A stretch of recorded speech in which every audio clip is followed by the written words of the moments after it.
സ്തോത്രം. Hallelujah, hallelujah. ദൈവനാമം മഹത്വപ്പെടുമാറാകട്ടെ. പ്രിയരെ, ഈ വീഡിയോയിൽ ഭൂമിയിൽ എങ്ങനെ ഇത്രയധികം ഏതാണ്ട് 3/4 ഭാഗത്തോളം വെള്ളം വന്നു നിറഞ്ഞു പോകുന്നതിനെപ്പറ്റി ഒന്ന് ചിന്തിക്കുകയാണ് പ്രിയപ്പെട്ടവരെ.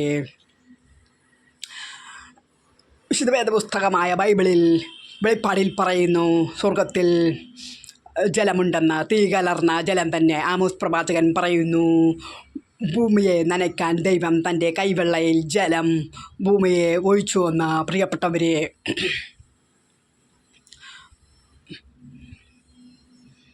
സ്തോത്രം. അങ്ങനെയെങ്കിൽ സ്വർഗത്തിൽ നിന്നാണ് ജലം ഭൂമിയിൽ വർഷിക്കപ്പെട്ടത്. ഒരു ഉദാഹരണം പറയാം പ്രിയരെ. ജലത്തിൽ വസിക്കുന്ന മത്സ്യങ്ങൾക്ക് ഉറക്കം ഇല്ലാത്തത് എന്തുകൊണ്ട്? അവയ്ക്ക് കൺപോളകൾ ഇല്ലാത്തത് കൊണ്ട് തന്നെ. എന്തുകൊണ്ട് കൺപോളകളില്ല?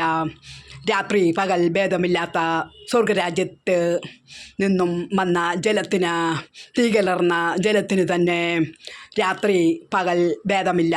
അവിടെ എപ്പോഴും തീ കലർന്ന വൈദ്യുതി നിറഞ്ഞ ജലം തന്നെ.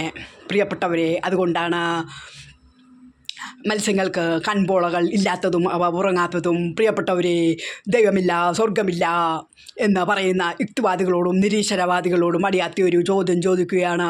ഈ ഭൂമിയിൽ എങ്ങനെ ഇത്രയും ജലം വന്നു നിറഞ്ഞു? നിങ്ങൾക്ക് ഉത്തരമുണ്ടോ? സ്വർഗദാതനെ അവരെ സമൃദ്ധമായി അനുഗ്രഹിക്കുമാറാകട്ടെ.